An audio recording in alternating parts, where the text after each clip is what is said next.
الحمد لله رب العالمين والصلاة والسلام على سيد الأنبياء والمرسلين وعلى آله وصحبه أجمعين أما بعد فأعوذ بالله من الشيطان الرجيم بسم الله الرحمن الرحيم يا أيها الذين آمنوا قوا أنفسكم وأهليكم نارا وقودها الناس والحجارة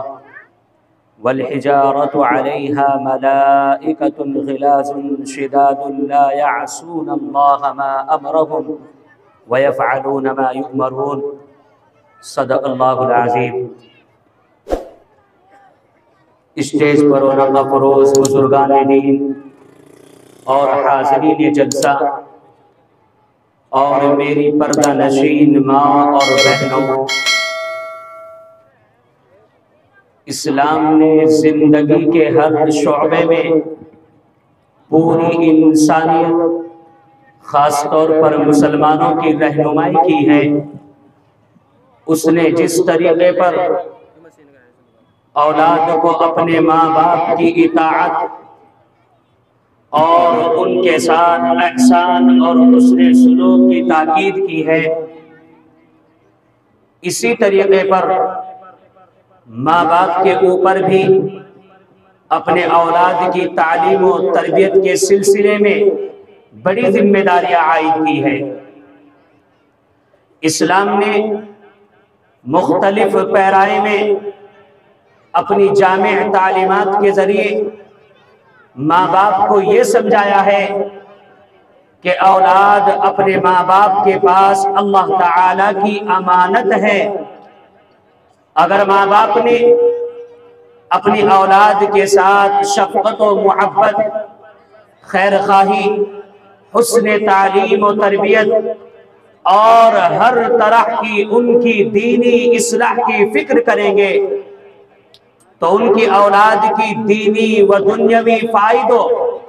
اور کامیابیوں میں ماں باپ کا بھی پورا حصہ ہوگا۔ رسول اللہ صلی اللہ علیہ وسلم نے ارشاد فرمایا، اذا مات الانسان انقطع عنه عمله الا من صدقة جارية او علم ينتفع به او ولد صالح يدعو له۔ انسان جب دنیا سے انتقال کر جاتا ہے تو اس کے اپنے عمل کا سلسلہ ختم ہو جاتا ہے، لیکن اس کے پچھلے 3 اچھے کاموں کا فائدہ اور ثواب اس کو مرنے کے بعد بھی برابر ملتا رہتا ہے۔ نمبر 1 صدقہ جاریہ، جیسے مساجد و مدارس اسلامیہ وغیرہ کا بنوا دینا۔ نمبر 2 علم نافع۔ نمبر 3 اپنی صالح اولاد جو اس کے لیے اللہ تعالیٰ سے برابر دعائے مغفرت کرتی رہے۔ ظاہر ہے کہ اولاد صالح جب ہی بنے گی جب ماں باپ نے اپنی اولاد کی تعلیم و تربیت کے لیے محنت کی ہوگی، اور اگر ماں باپ نے اپنی اولاد کی اچھی تعلیم و تربیت کا انتظام نہیں کیا تو ان کی اولاد دنیا اور آخرت دونوں میں ان کے لیے خسارہ اور رسوائی کا سبب بنے گی۔ اللہ تعالیٰ نے ارشاد فرمایا، یا ایھا الذین آمنوا قوا انفسکم واہلیکم نارا وقودها الناس والحجارة علیہا ملائکۃ غلاظ شداد لا یعصون اللہ ما امرهم ویفعلون ما یؤمرون۔ اے ایمان والو، تم اپنے آپ کو اور اپنی آل اولاد اور اہل عیال کو جہنم کی آگ سے بچاؤ، جس کا ایندھن مشرکین، نافرمان لوگ اور پتھر ہوں گے۔ جہنم کی اس آگ پر سخت مضبوط اور طاقتور فرشتے مقرر ہیں۔ یہ فرشتے اللہ تعالیٰ کے کسی حکم کی نافرمانی نہیں کرتے، بلکہ یہ وہی کام کرتے ہیں جس کا انہیں اللہ تبارک و تعالیٰ کی طرف سے حکم دیا جاتا ہے۔ رسول اللہ صلی اللہ علیہ وسلم نے ارشاد فرمایا ان اللہ سائل کل راع عما استرعاہ حفظ ام ضیع حتی یسأل الرجل عن اہل بیتہ، یقیناً اللہ تعالیٰ قیامت کے روز ہر ذمہ دار سے اس کے ماتحتوں کے بارے میں سوال کرے گا کہ اس نے اپنے ماتحتوں کے حقوق ادا نہیں کیے۔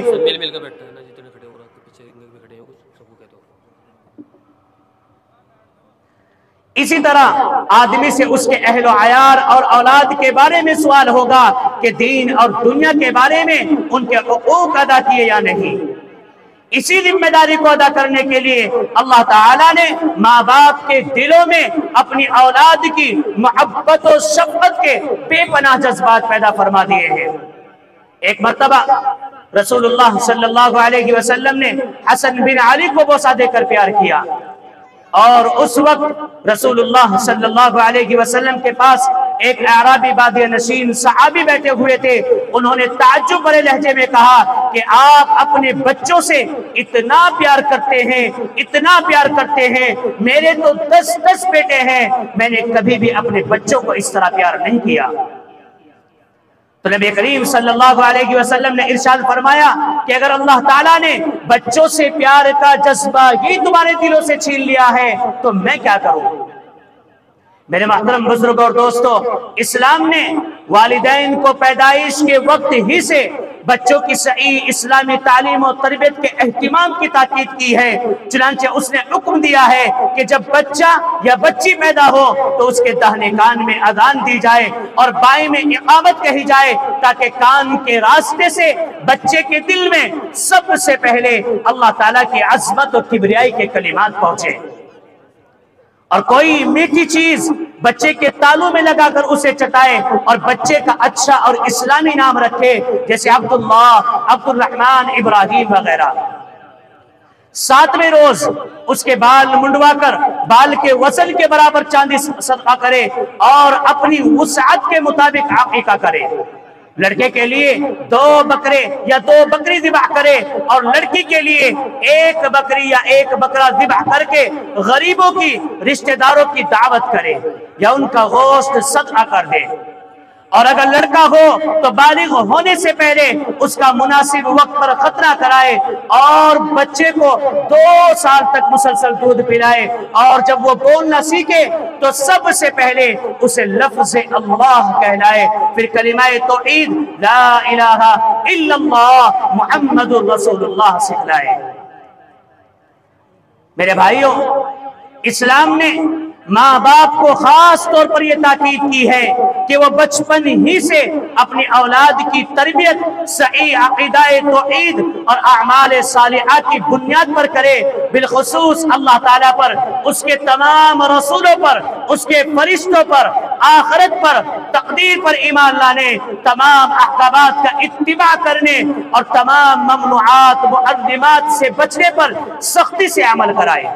اور ان کو رسول اللہ صلی اللہ علیہ وسلم کی سیرت طیبہ اور صحابہ کرام کی سیرت اور اچھی صفات، امانت، شجاعت، فکر آخرت کے زیادہ سے زیادہ واقعات سنائے۔ اس طرح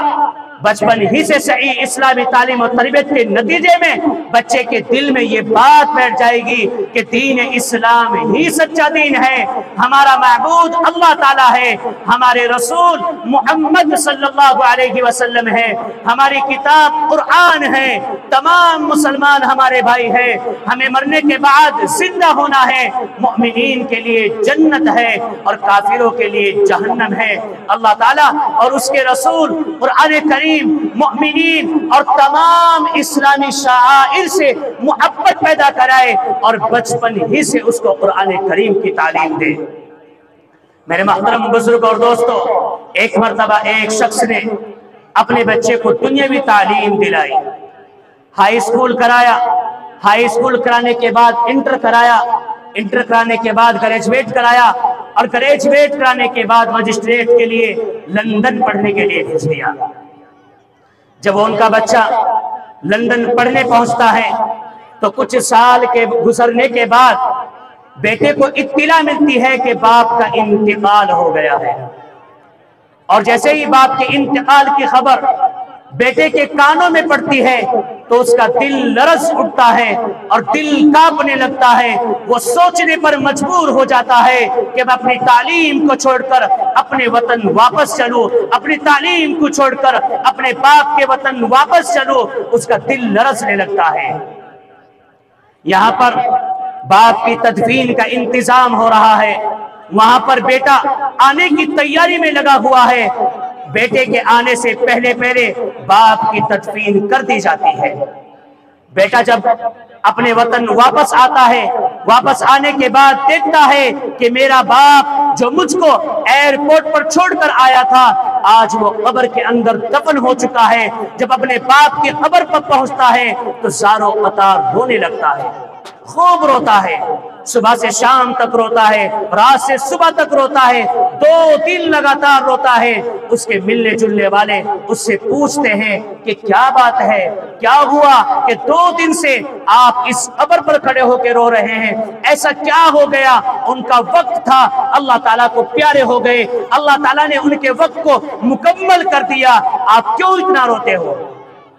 تو اس کا بیٹا, قابل غور بات ہے, دھیان سے سننا, اس کا بیٹا کہتا ہے کہ میں اس لیے نہیں رو رہا ہوں کہ میرا باپ اس دنیا کو چھوڑ کر اللہ کو پیارا ہو گیا ہے, بلکہ اس لیے رو رہا ہوں کہ میرے باپ نے دنیا کی ہر چیز مجھ کو دی, دنیا کی دولت میرے قدموں میں ڈال دی, دنیا کی تعلیم میرے قدموں میں ڈال دی, دنیا کا مجسٹریٹ مجھ کو بنا دیا, پر اے پیارو میرے باپ کو جو آج مجھے دینا تھا وہ میں آج اپنے باپ کو نہیں دے سکتا. میرا باپ قرآن کریم کی تعلیم مجھ کو نہیں دے کے گیا ہے. آج دنیا کی دولت فیکی پڑ گئی, میری تعلیم فیکی پڑ گئی. اگر میں قرآن کریم کا پڑھا ہوا ہوتا تو آج میں اپنے باپ کو اتنی دور سے آنے کے بعد قرآن کریم پڑھ کر ایصال ثواب کرتا. میں اس چیز سے محروم ہے, میں اس چیز سے محروم ہوں. میں اس لیے نہیں روتا کہ میرا باپ اس دنیا سے رخصت ہو گیا ہے, میں اس چیز سے روتا ہوں کہ آج میرا باپ میرے ہاتھ سے خالی ہاتھ چلا گیا. میرے پاس وہ دولت نہیں, میرے پاس وہ قرآن نہیں جس کو پڑھنے کے بعد عمر فاروق ہو گیا, جس کو پڑھنے کے بعد ابو بکر صدیق ہو گیا, جس کو پڑھنے کے بعد عثمان غنی ہو گیا, جس کو پڑھنے کے بعد علی حیدر کرار ہو گیا. آج میں اس چیز سے محروم ہوں, اس چیز سے محروم ہوں. میرے باپ نے مجھے قرآن کریم کی تعلیم نہیں دی. میرے بھائیوں, رسول اللہ صلی اللہ علیہ وسلم نے فرمایا کہ جب بچہ 7 سال کا ہو جائے تو اسے نماز پڑھنے کا حکم کرے, اور جب بچہ 10 سال کا ہو جائے تو اسے نماز نہ پڑھنے پر تادیباً بقدر ضرورت اس کی پٹائی کرے اور اس کا بستر الگ کرے.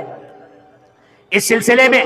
حضرت عمر فاروق رضی اللہ تعالی عنہ کے عہد خلافت میں ان کے پاس ماں باپ کے اپنی اولاد کی صحیح اسلامی تعلیم و تربیت نہ کرنے کا ایک مقدمہ آیا. باپ نے یہ دعویٰ دائر کیا کہ میرا لڑکا میرے حقوق ادا نہیں کرتا, بلکہ وہ میرے ساتھ انتہائی بدسلوکی کے ساتھ پیش آتا ہے. تو اس پر حضرت عمر فاروق رضی اللہ تعالی عنہ نے ان کے لڑکے کو طلب فرما کر اسے باپ کے حقوق ادا کرنے کا حکم دیا, اور اس سے کہا کہ ان کو کسی قسم کی بدسلوکی نہ کرے. لڑکے نے کہا کہ اے امیر المؤمنین, کیا اولاد کے اپنے ماں باپ کے اوپر اللہ تعالیٰ نے حقوق نہیں رکھے ہیں؟ تو حضرت عمر فاروق رضی اللہ تعالیٰ عنہ نے فرمایا ہاں کیوں نہیں, باپ کے اوپر اولاد کے بہت سارے حقوق ہیں. سب سے پہلا حق یہ ہے کہ باپ اپنی اولاد کی ماں بنانے کے لیے نیک اور دیندار عورت کا انتخاب کرے, لڑکے یا لڑکی کا نام اچھا اور اسلامی رکھے, اور اسے قرآن کریم کی تعلیم خود دے یا تعلیم دینے والے معلمین قرآن سے تعلیم دلوائے. یہ جواب سن کر لڑکے نے برملا کہا کہ اے امیر المؤمنین, پہلے تو میرے باپ نے میری ماں کا صحیح انتخاب نہیں کیا, میری ماں ایک مجوسی کی بیٹی ہے, میرا نام صحیح نہیں رکھا, اور قرآن کریم کا ایک حرف بھی مجھے نہیں سکھایا, نہ نماز سکھائی, نہ میری اخلاقی تربیت کی. لڑکے کی یہ شکایت سن کر حضرت عمر فاروق رضی اللہ تعالی عنہ اس کے باپ کی طرف متوجہ ہوئے اور اس سے فرمایا کہ تم میرے پاس اب اپنے بیٹے کی یہ شکایت لے کر آئے ہو کہ میرا بیٹا میرے حقوق ادا نہیں کر رہا ہے. اور میرے ساتھ ہر معاملے میں انتہائی بدسلوکی کرتا ہے، جبکہ تم نے پہلے ہی اپنے بیٹے کے حقوق ادا نہیں کریے، نہ ان کو اسلامی تعلیم و تربیت دی، نہ ان کو اخلاق دیے، نہ ان کو قرآن دیا، نہ ان کو نماز سکھائی، نہ ان کو چلنا پھرنا سکھایا۔ جب وہ اللہ تعالیٰ کا حق ہی نہیں پہچانتا تو تمہارا حق کیا پہچانے گا؟ خلاصہ یہ ہے کہ بچے کے قرآن کریم کی تعلیم ایمانی اور اسلامی تربیت کو بڑی اہمیت اور بنیادی حیثیت حاصل ہے۔ اس لیے قرآن کریم کی تعلیم، ایمان و اسلام اور شریعت اسلامی کے تمام احکامات بچے کے دل میں بچپن ہی سے اتار دینا، بچے کو ان سے محبت و تعلق پیدا کرا دینا، اور ہر طرح کی بدعات و محرمات سے بچے کو ان پر سختی سے عمل کرا دینا، یہ ماں باپ کا اہم فریضہ ہے۔ ماں باپ اپنی اولاد کو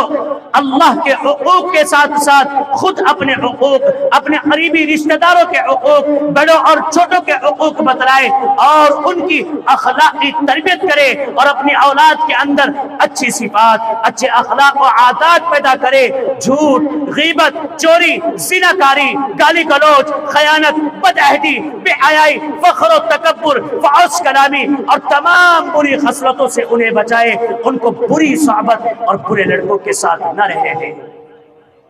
نبی کریم صلی اللہ علیہ وسلم نے ارشاد فرمایا کہ نیک اور برے ساتھی کی مثال مشک و عنبر کی خوشبو فروخت کرنے والے عطار اور بھٹی چلانے والے لوہار کسی ہے، کہ عطار مشک و عنبر کی خوشبو بیچنے والا یا تو تمہیں ہدیے میں خوشبو لگا دے گا یا تم اس سے خوشبو خریدو گے، اور کچھ نہیں تو اس کے پاس جا کر بیٹھنے کی وجہ سے تمہارے کپڑوں میں عطر کی خوشبو بچ جائے گی۔ یہ مثال ہے اچھے اور نیک دوست اور ساتھی کی۔ اگر تم اس کی صحبت اختیار کرو گے تو ہر حال میں تمہیں اس سے دین اور دنیا کا فائدہ ہی ہوگا۔ اور بھٹی چلانے والا یا تو تمہارے کپڑوں کو جلا دے گا یا تم اس کی بھٹی کے دھوئے سے تمہارے کپڑے کالے ہو جائیں گے، یا کم سے کم تم اس کی بھٹی سے بدبو تو ضرور محسوس کرو گے۔ یہ مثال ہے برے ساتھی اور دوست کی۔ اگر تم اس کی صحبت اختیار کرو گے تو ہر حال میں تمہیں اس سے دین اور دنیا کا نقصان ہی ہوگا۔ اس لیے میرے پیاروں، ماں باپ کو چاہیے کہ وہ اپنی اولاد کو غلط آوارہ، بے نمازی، چور، شرابی، بیڑی سگریٹ پینے والے اور بد اخلاق لڑکوں کے ساتھ دوستی نہ کرنے دے، ان کو غلط صحبت سے بچائے، ان کو برے صحبت سے بچائے، اور ان کو اسلامی لباس پہنائے، اسلامی تعلیم دے، قرآن کریم کی تعلیم دے۔ میرے پیاروں، اسی طرح ماں باپ کے اوپر اپنی اولاد کے اندر، اپنی اولاد کے بارے میں فرض ہے کہ وہ اپنی اولاد کے اندر ہر وقت جرأت، شجاعت و بہادری اور علمی فنی کمالات پیدا کرنے کے جذبات پیدا کرے۔ دعا کرے کہ اللہ تعالی ہم سب کو قرآن و سنت کے مطابق عمل کرنے کی توفیق عطا فرمائے۔ وما علینا الا البلاغ۔